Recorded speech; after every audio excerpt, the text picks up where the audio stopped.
আমি হচ্ছে মৌসুমী, আমার নাম মৌসুমী। আমার বাড়ি কিশোরগঞ্জ। আমার সমস্যা হচ্ছে আমি একজনকে কিশোরগঞ্জের একজনকে আমি হচ্ছে ৯,৩৮,০০০ টাকা ধার দিছিলাম। সে আজকে ৩ বছর ৪ মাস চলতেছে।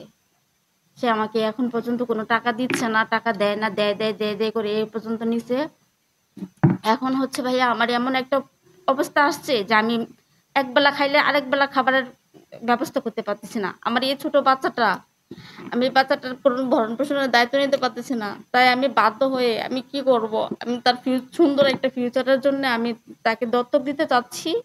আর হচ্ছে আমার প্রায় ৭.৫ লাখ টাকার মতো ধার আছে। আমি এটা আমার একটা কিডনি বিক্রি করে হচ্ছে আমি এই ধারগুলো শোধ করে আমার বাচ্চাটাকে একজন ভালো মানুষের কাছে দিয়ে তার ভবিষ্যৎটা যেন ভালো থাকে।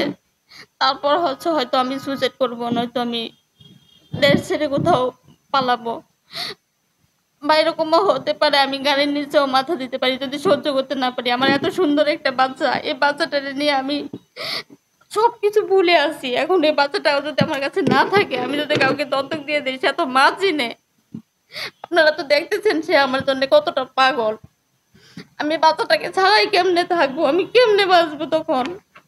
আমার তো আর কোনো উপায় নাই, আমার তো কোনো রাস্তা নাই। আমি অনেক কষ্ট করে টাকাগুলা জমাইছিলাম। আমার প্রত্যেকটা টাকার পিছনে আমার শরীরের ঘাম ঝরে আছে। আমার অনেক কষ্ট এই টাকাগুলার পিছনে আমার অনেক কষ্ট আছে। আমি টিউশনি করছি, আমি একটা চাকরি করছি, আমি পড়াশোনা করছি। আমার বৃদ্ধ বাবা ছিল, অসুস্থ বাবা। সে আমার ভবিষ্যতের কথা চিন্তা করে হচ্ছে তার কিছু জমি বিক্রি করে আমারে টাকা দিয়ে গেছিল যে আমার যেন ভবিষ্যতে সমস্যা না হয়, আমার ভাইদেরকে দাঁড়ে ঘুরতে না হয়, আমাকে যেন ঢেউ খেলতে না হয় সমুদ্রে। সেই জন্য আমার বাবা টাকাগুলা দিয়ে গেছিল। আর এই টাকাগুলো আমার কাছ থেকে আমারে কত কিছু করে আমাকে নিচে আমার টাকাগুলো এখন আর দিচ্ছে না। আজকে ৩ বছর ৪ মাস চলতেছে।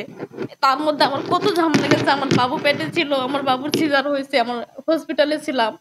গত ঈদটাও আমাদের হসপিটালে ছিল, আমার বাবু অসুস্থ ছিল। আমি এখন আমার সর্বশেষ কথা হচ্ছে প্রশাসনের কাছে আমি একটাই দাবি জানাই, আমার টাকাটা উদ্ধার করে দেখ।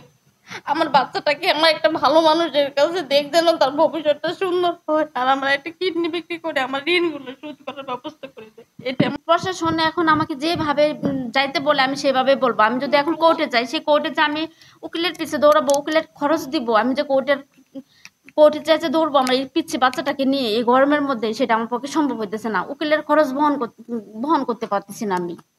আমি যার কাছে টাকা পাই তার বাড়ি হচ্ছে কিশোরগঞ্জের করিমগঞ্জ। সে কিশোরগঞ্জ শহরে ভাড়া থাকতো, আমরা একই বাসায় ভাড়া থাকতাম। মানে আমি যে বাসায় থাকতাম তার পাশে থাকতো উনি, কিন্তু আমি থাকার আগে এই বাসার মালিকের সাথে এই বাসায় সে ভাড়া থাকতো। আর এই বাসার মালিকের সাথে তার অনেক ভালো সম্পর্ক ছিল। তো আমি যে বাসায় ভাড়া থাকতাম এই বাসার মালিক তো আমার সাথে তখন সম্পর্ক ভালো হয়েছে। তখন ওই মালিকের পরিচয়ে ওই মেয়েটার পরিচয়ে আমি ওই মেয়েটাকে টাকাটা দিছিলাম। আর ওনার হাজবেন্ড হচ্ছে দক্ষিণ কোরিয়া থাকে, তো যে টাকা দেওয়ার মতো সিস্টেম আছে। উনি আমাদের বলছিল যে টাকা নিয়ে উনি জমি কিনবে।